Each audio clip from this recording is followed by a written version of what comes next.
Hi everyone, I'm Amrita and welcome to my channel Fries and Shine. Here you will find evidence-based, no-nonsense, nutrition-related information. Though in today's video, there will be just a little bit of nonsense. You serious? And today's video is a focus on nutrition solutions for menstrual cramps.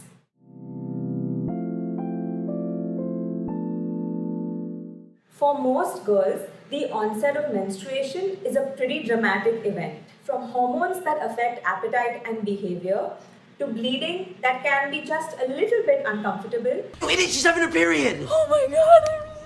Look, what do I do? Periods have become a hot topic for GIFs and memes with the hope that a little laughter might make them more bearable. Although you probably don't want to laugh too hard. And let's not forget period cramps. Most of us must have experienced them at some time or the other at varying intensities.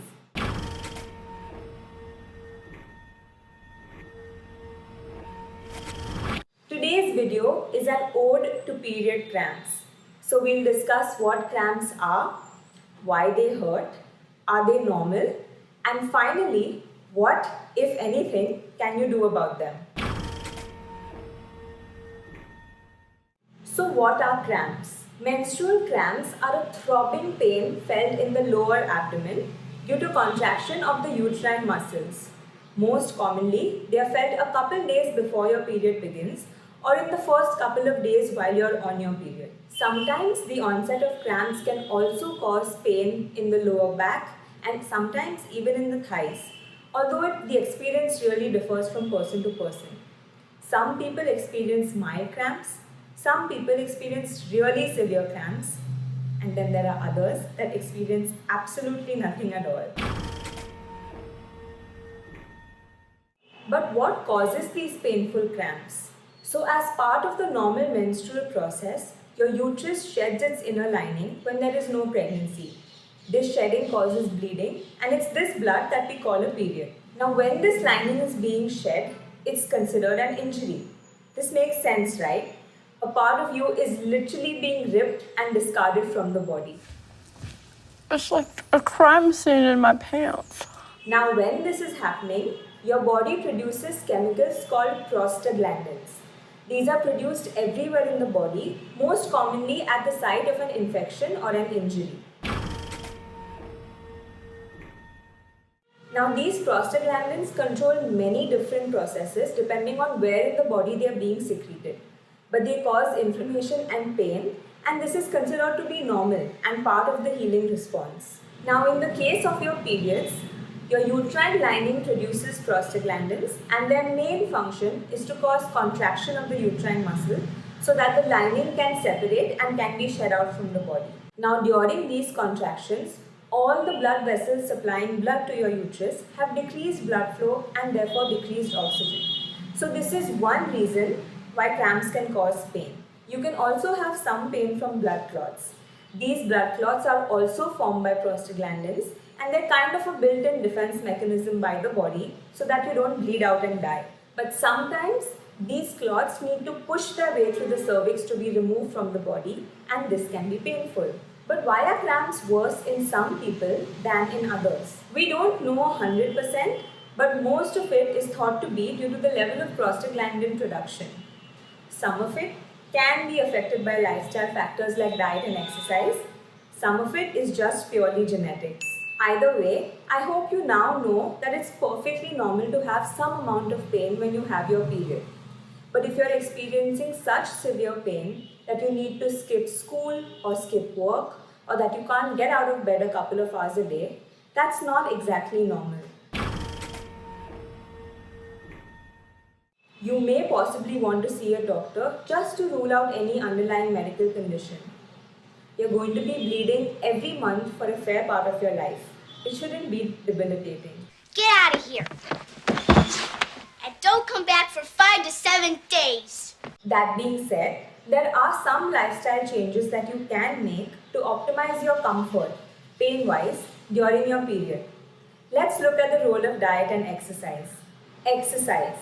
Exercise can either completely relieve or partially reduce how and how much your cramps hurt because they cause the release of feel-good endorphins in the brain.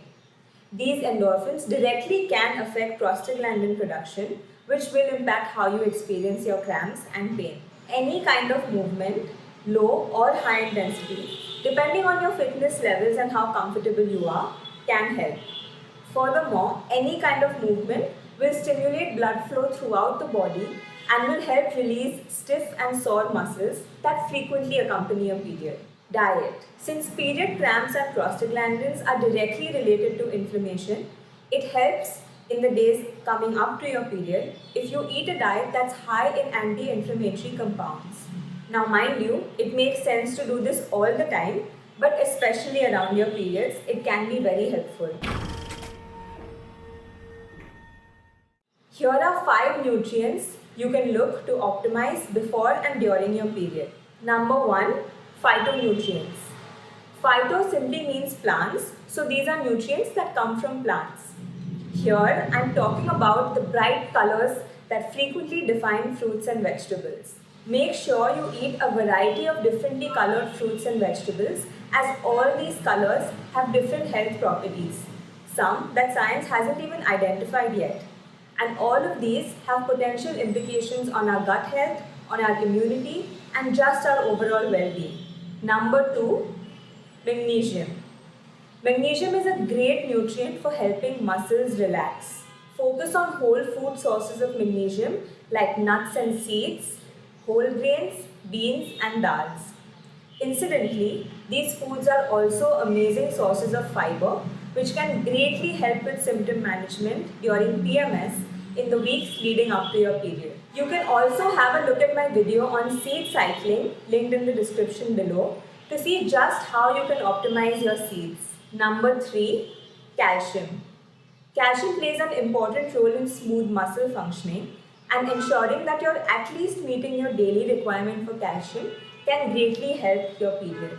So look to your dairy products like milk, dahi, paneer, cheese, your dark and leafy green vegetables, as well as products made from ragi to ensure that you're meeting your calcium needs. Sesame seeds or til are also a powerhouse of calcium, and even a small quantity can go a long way towards helping you meet your daily calcium needs. Number 4, omega-3 fats. Omega-3 fats play a very important role in helping mediate inflammation, and since pain is a symptom of inflammation, consuming adequate omega-3 fats can go a long way towards helping with pain management. Especially if you are vegetarian, it may be hard for you to get in these group of fats. If you are vegetarian, your best sources for omega-3 fats are flax seeds and walnuts, so make sure you get in enough of these. Now here's a tip. You may want to focus on eating these foods all the time and not simply only in the weeks leading up to your period, because your body is not very well able to use the omega-3 fats from these food sources for anti-inflammatory work. However, if you've been eating these all the time, you've helped your body build up stores, and this may actually help. If you are non-vegetarian, your best source of omega-3 fats is fish, especially fatty fish like bangda, rawas and surmai. सुरमई अखियों में. Number 5, vitamin E.